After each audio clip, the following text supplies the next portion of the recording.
Corn, how are you? Good now. Hey, good morning. I don't know if that little Elmo means it's Amanda's birthday today. He had a little birthday hat on. Better check on that. I don't know.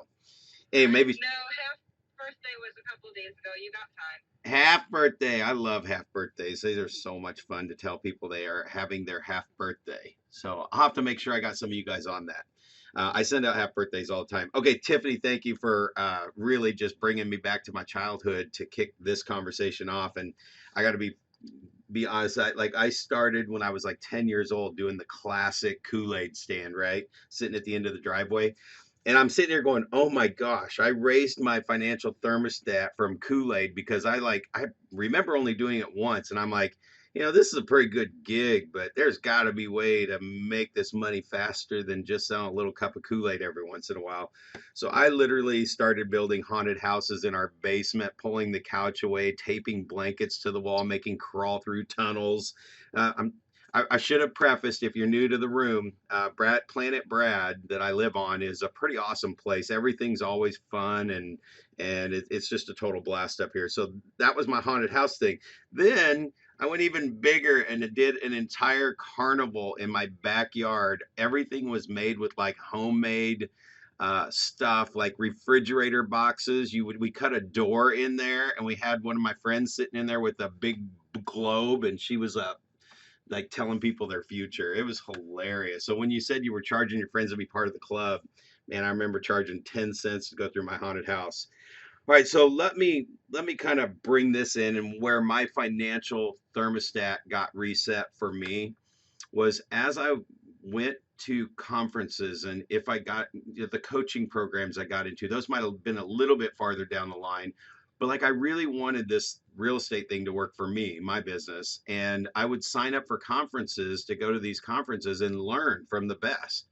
And I just remember so many years, we're talking 10, 15 years. By the time it was time to go to the conference, I had no money in my bank account. And I literally was going on faith, hopping in my car sometimes and driving, 7 to 10 hours because I couldn't get the plane ticket. But I was not going to miss the conference. I made a commitment. And it also got me to really take better notes and actually come back and implement those things because my financial thermostat was saying, I never want my checkbook to determine whether or not I can do something. And I just kept pedaling a little faster and a little faster. And I'm not saying it got easier just because I made the commitment, but over years, I just subconsciously was making sure I was ahead of that so that I would never miss an opportunity that I wanted to go to because of financial. My checkbook. My checkbook was not going to determine whether or not I could do something. So I'm going to give you this one little formula to kind of give you some real meat. Here's the ham, take a big old chunk off that ham bone from the breakfast table this morning. And I'm going to go with what I'm seeing with a lot of business people since COVID in the last couple of years. Annual business planning seems to have waned off. And anybody who's coaching any business people, that's like the biggest thing in October, November, setting up this business plan. What's the big vision look like? And then if you keep it on your table and you're looking at it today, as we are 8 months into the year, where are you on your goal? And I can't tell you, there's many people that are on track for their goal. So here's your financial thermostat reset from Brad Korn, Coach Korn. To do this, you got to look at what your goal was that you did set. If you had a number that you needed to hit or you wanted to hit in 2022, take the number you're actually at right now and subtract that from that. That's going to give you a balance of what you got to do the rest of the year to hit that original goal that you set for some particular reason. If you can go back to that first day, you wanted to pay off a credit card, you wanted to pay off a car, you wanted to pay for your kids' college.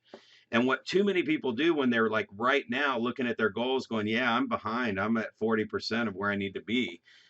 Well, then there's two choices: reset your financial thermostat and figure out what the number is to beat by the end of the year and make that your absolute and keep all the stuff you wanted to do on your plate, or decide what you're not paying off. You know what? Keep your car payment then, or keep your credit card payment, but don't sit here and fool yourself that you're going to be able to pay all this stuff off when you're not even on track to do that. So set your goal, minus out your actual. That's going to give you the gap number that you're at between now and December. There's 4 months left. We're winding down this month. So I'm going with September, October, November, December, right? So divide by 4. I'm going to give you a quick example of this too, and I'm going to wrap it up pretty quick.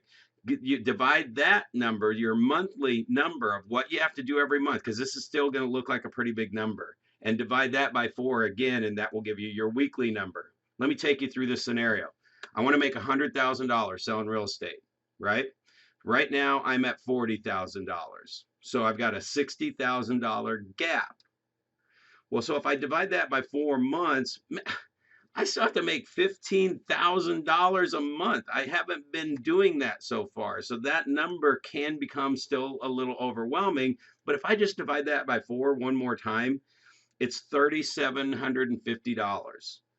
Well, crud, depending on the price range of the house, I only need to sell one house a week, or just every week I wake up on Monday and I start working with the pedal to the metal to find somebody that wants to sell their house or buy a house, and I got get them out and show them houses. So if I can sell them a house this week, get them under contract, I got my one a week done. So I'm somewhere between 2 to 4 houses I need to sell every month, depending on the price range. That seems way more doable than trying to make $15,000. So I've shared the checkbook exercise. I changed my graphic. If you refresh your screen, this is a 4-1-1, which what I just did with these scenarios, I would take that one house per week in the first column. So it's a 4-1-1, 4 weeks, 1 month, 1 year. And too much to tell you about this. I can go into this with anybody that's interested in it, but I am only going to fill in the third week column on that sheet right now, because we're coming into the third week of the month. And I have to write down the activities in that column that will actually get me to one sale, which means how many dials do I need to make? How many connections do I need? I probably need to go on 2 listing appointments and pick up one buyer to make sure I get one of them under contract, right? So what's it going to take to get those buyers and sellers? Then you take that and you look up to your month, and whatever your annual goal was, you divided it by 12. That's what's sitting in that box. And what are the activities that have to happen to make sure you hit that number every month?